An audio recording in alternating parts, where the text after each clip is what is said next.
Hello, नमस्ते, सत श्री अकाल। स्वागत है आप सभी का जीएस बूस्टर में। जीएस बूस्टर एक ऐसा प्लेटफार्म जो आपके लक्ष्य को हासिल करने में आपकी सहायता करे।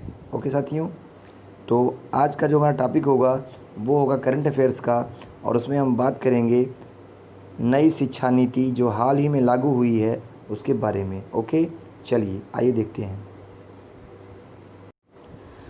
दोस्तों, वीडियो शुरू करने से पहले हम बताना चाहेंगे कि जो भी नए व्यूअर्स हमारे वीडियो पे जुड़ रहे हैं वो चैनल को सब्सक्राइब करना ना भूलें, और साथ ही साथ बेल आइकन की बटन को प्रेस करना ना भूलें।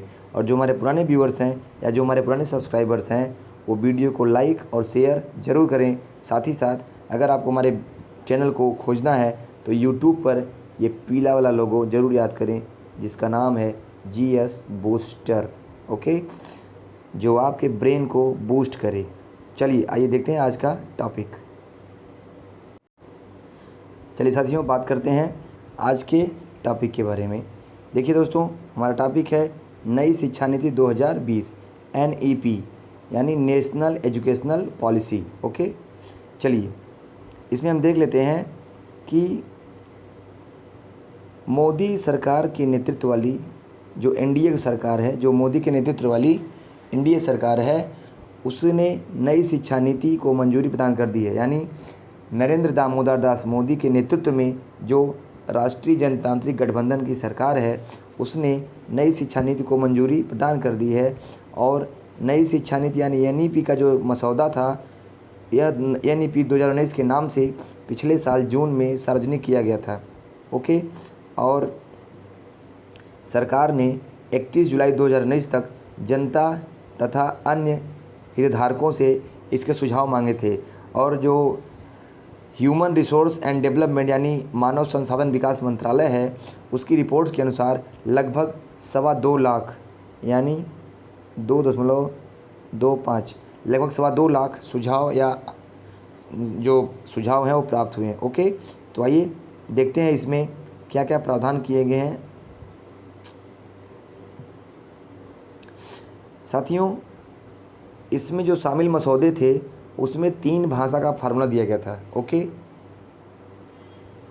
तथा साथ ही साथ इसमें 4 वर्षीय बीएड पाठ्यक्रम और कक्षा 5 और 8 की बोर्ड परीक्षा और कुछ अन्य बातों को लेकर काफ़ी विरोध था। इसलिए कैबिनेट को इसके ड्राफ्ट में कुछ बदलाव करने पड़े, ठीक है, ताकि यह विरोध से बची रहे। चलिए आइए आगे देखते हैं इसके कुछ और फैक्ट्स। इसरो के प्रमुख जो पूर्व प्रमुख थे कस्तूरी रंगन, उनके नेतृत्व में यह मसौदा मानव संसाधन विकास मंत्री रमेश पोखरियाल निशंक को सौंपा गया था।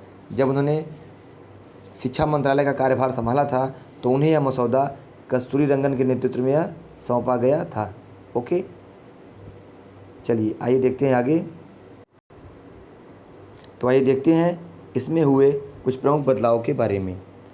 साथियों, जो नेशनल टेस्टिंग एजेंसी है वह अब उसने एक पेशकश की है कि अब विश्वविद्यालयों में प्रवेश के लिए एक कॉमन इंट्रेंस एग्ज़ाम यानी कॉमन एग्ज़ाम की पेशकश की है। उसने नेशनल टेस्टिंग एजेंसी ने अब एक पेशकश की है जिसमें उसने कहा है कि अब विश्वविद्यालयों में प्रवेश एक कॉमन एग्ज़ाम के जरिए किया जाएगा।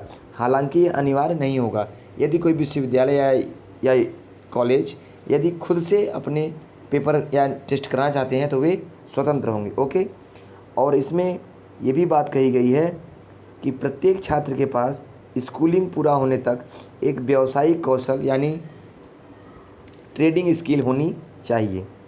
आइए आगे देखते हैं।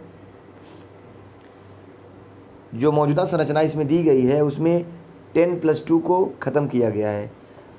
अब यह संरचना 5+3+3+4 में के रूप में संशोधित की गई। यानी अब जो नई संरचना जो 10+2 वाली थी उसको ख़त्म करके 5+3+3+4 के रूप में फॉर्म की गई है। अब इसमें क्या है, जो पहले 3 साल हैं वह नर्सरी और किंडरगार्टन के संरचनात्मक प्ले स्कूल ईयर्स होंगे। माने 3 साल कैसे होंगे, नर्सरी और किंडरगार्टन के फॉर्मेटिव प्ले स्कूल ईयर्स होंगे, ठीक है। और ये जो आपकी संरचना है 5+3+3+4 की, इसमें 3 से 18 वर्ष के छात्र शामिल होंगे। माने 18 वर्ष तक जो 12 की डिग्री मिलती है लगभग, तो इसमें जो ये संरचना है 5 + 3 + 3 + 4, इसमें कौन शामिल होगा? 3 से 18 साल के छात्र। ओके, चलिए आगे बढ़ते हैं। इसमें ये भी कहा गया है कि 5 साल के जो फाउंडेशनल स्टेज में, हमने आपसे क्या कहा? 5 + 3 + 3 + 4, तो 5 साल के फाउंडेशनल स्टेज में प्ले स्कूल और कक्षा 1 और 2 के छात्र होंगे, जबकि जो दूसरी स्टेज है वो क्या है? Preparatory stage. प्रिपरेटरी स्टेज में कक्षा 3 से कक्षा 5 के छात्र होंगे, और इसमें जो मिडिल स्टेज होगी, मिडिल स्टेज में कक्षा 6 से 8 तक के छात्र होंगे, और सेकेंडरी स्टेज में कक्षा 9 से 12 तक। ठीक है, तो ये संरचना है, याद रखिएगा इसको। पहले 5 साल में नर्सरी और किंडरगार्टन तथा 1 और 2 के छात्र, दूसरी प्रिपरेटरी स्टेज में कक्षा 3 से 5 के छात्र, और तीसरी मिडिल स्टेज में कक्षा 6 से 8 तक के छात्र, और चौथी जो कि 4 साल की होगी, कक्षा 9 से 12 तक के छात्र शामिल होंगे। ओके दोस्तों, चलिए आइए आगे बढ़ते हैं। इसमें एक और प्रावधान किया गया है कि 2023 तक नई मूल्यांकन शिक्षा प्रणाली के लिए शिक्षकों को ट्रेन किया जाएगा। यानी एक नई शिक्षा प्रणाली के लिए जो कि मूल्यांकन आधारित होगी, उसमें उसके लिए नए शिक्षकों को तैयार किया जाएगा। ओके, तो साथियों चलिए आगे बढ़ते हैं। 3 से 6 वर्ष के बच्चों के लिए एक कार्यक्रम चलाया जाएगा जिसका नाम होगा early childhood care and education, ECCE। यानी इस कार्यक्रम के तहत 3 से 6 वर्ष के बच्चों को कवर करने पर बल दिया जाएगा, और इनसे संबंधित संस्थानों को ओपन करने पर और उनकी पहुंच बनाने पर बल दिया जाएगा, ताकि एक सार्वभौमिक जो शिक्षा है जिसकी पहुंच सब तक हो, उसके लिए ये प्रोग्राम यानी early childhood care and education program चलाया जाएगा। आगे देख लेते हैं।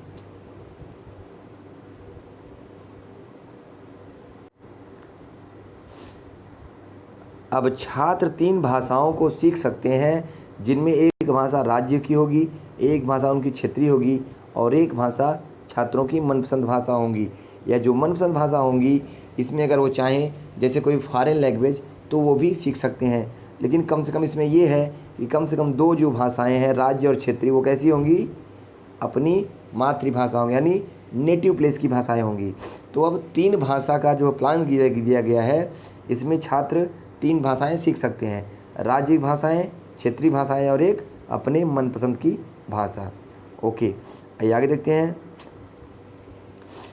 उच्चतर माध्यमिक का जो 4 वर्ष का समय है, उसमें स्ट्रीम सिस्टम को ख़त्म कर दिया गया। यानी साइंस स्ट्रीम, कॉमर्स स्ट्रीम और आर्ट स्ट्रीम को ख़त्म करके अब उच्चतर माध्यमिक के लिए मनपसंद विषयों के चुनाव पर निर्णय लिया गया है, जिसमें छात्र अपने मनपसंद विषय ले सकता है, एक विषय मेजर के तौर पर और एक विषय माइनर के तौर पर। आइए देखते हैं कैसे।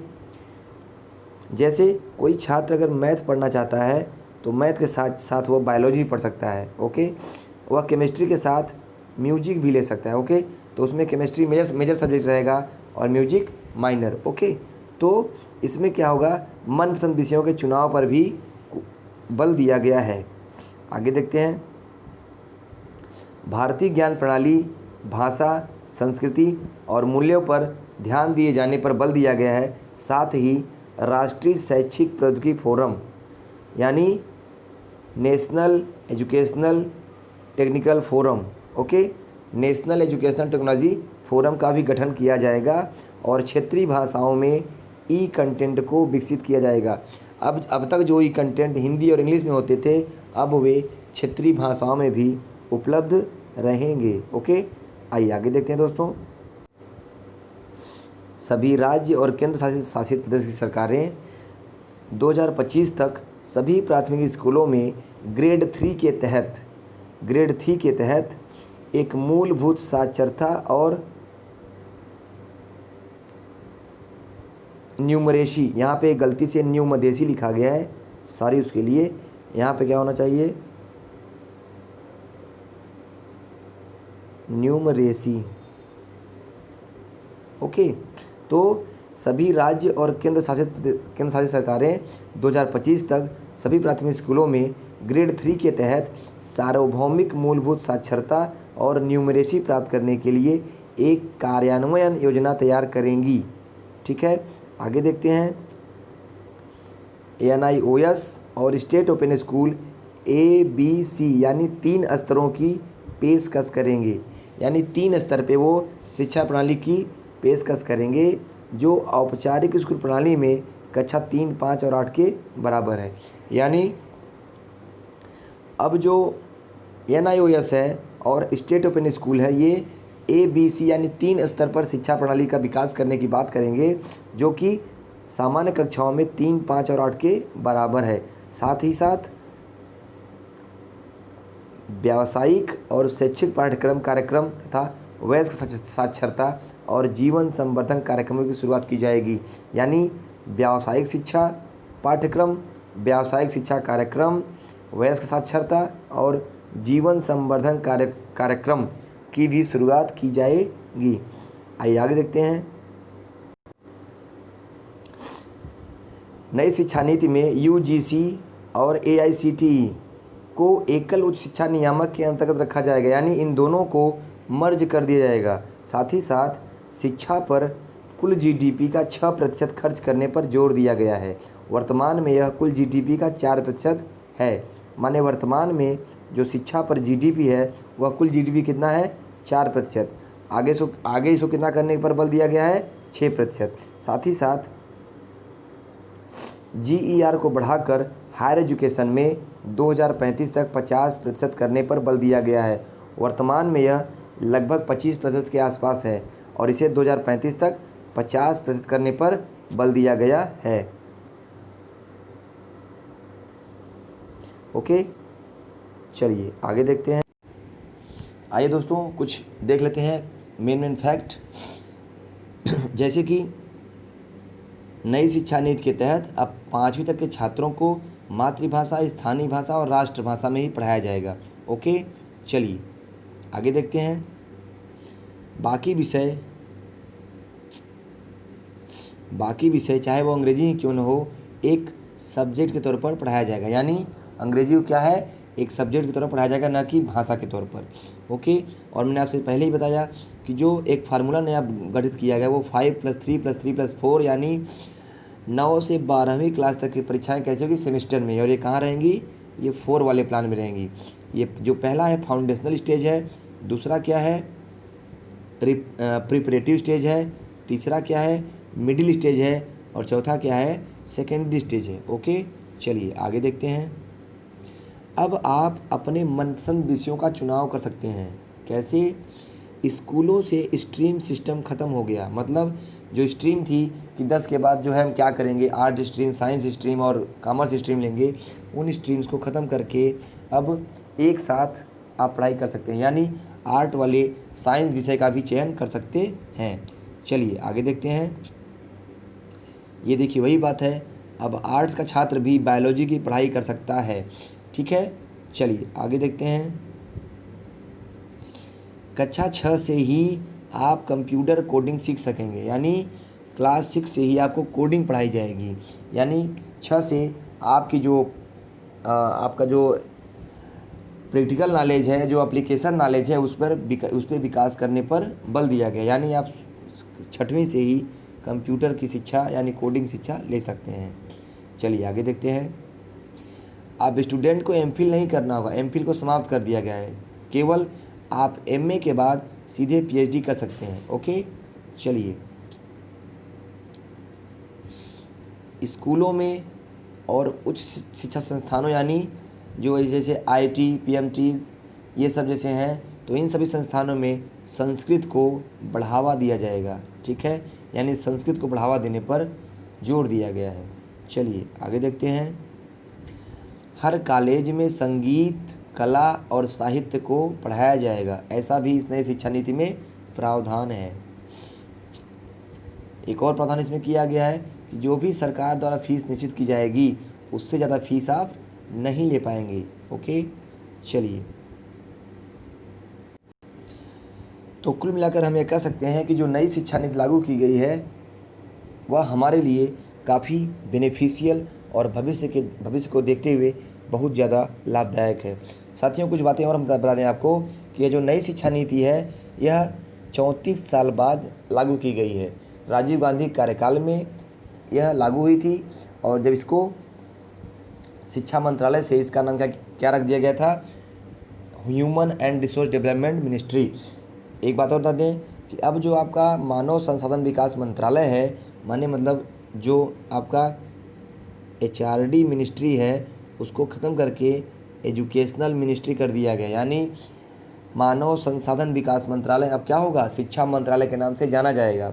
ओके, और जैसा कि मैंने आपको बताया ही कि जो हमारी नई शिक्षा नीति होगी वह कैसी होगी, 5+3+3+4 के प्लान पर। ओके साथियों, तो ये हमारा जो नई शिक्षा नीति है इसके बारे में जितने भी फैक्ट थे हमने आपको बताया, और आपसे रिक्वेस्ट है कि आप इसके नोट्स बना लीजिएगा, क्योंकि अभी इस पर हम एक मेंस पे आंसर राइटिंग का भी अभ्यास कराएंगे, क्योंकि मेंस में इससे ज़रूर क्वेश्चन आएगा। तो मेंस पे हम नई शिक्षा नीति पर प्रकाश डालते हुए जो भी क्वेश्चन आएगा उस पर अभी ढेर सारे फैक्ट हैं जो कि हमने इसमें नहीं जोड़े हैं, चूँकि वीडियो काफ़ी लंबा हो जाएगा और यह वीडियो मैंने केवल प्री के लिए फैक्ट के हिसाब से बनाया है, और इसमें हम मेंस के लिए जब आंसर राइटिंग कभी कराएंगे तो ये नई शिक्षा नीति पर प्रकाश डालते हुए हम पूरे फैक्ट को इसमें जोड़ेंगे। ओके, तो साथियों उम्मीद करते हैं ये वीडियो आपके प्री एग्ज़ाम के उद्देश्य से और जो आपके अन्य वनडे एग्ज़ाम है उसके उद्देश्य से काफ़ी बेनिफिशियल है, और आप इसके नोट ज़रूर बनाइएगा। ओके, और अपने कमेंट बॉक्स में अपने सुझाव ज़रूर बताइएगा हमको, ताकि हम अपने वीडियो की जो गुणवत्ता है उसमें कुछ सुधार कर सकें और आपके लिए हम जितनी मेहनत करते हैं उसमें हम और कुछ ऐड कर सकें। ओके साथियों, इन्हीं बातों के साथ लेते हैं आपसे विदा और उम्मीद करते हैं आप खुश रहिए, मस्त रहिए, आबाद रहिए। मिलते हैं नेक्स्ट वीडियो में, तब तक के लिए शुक्रिया। Thanks for watching.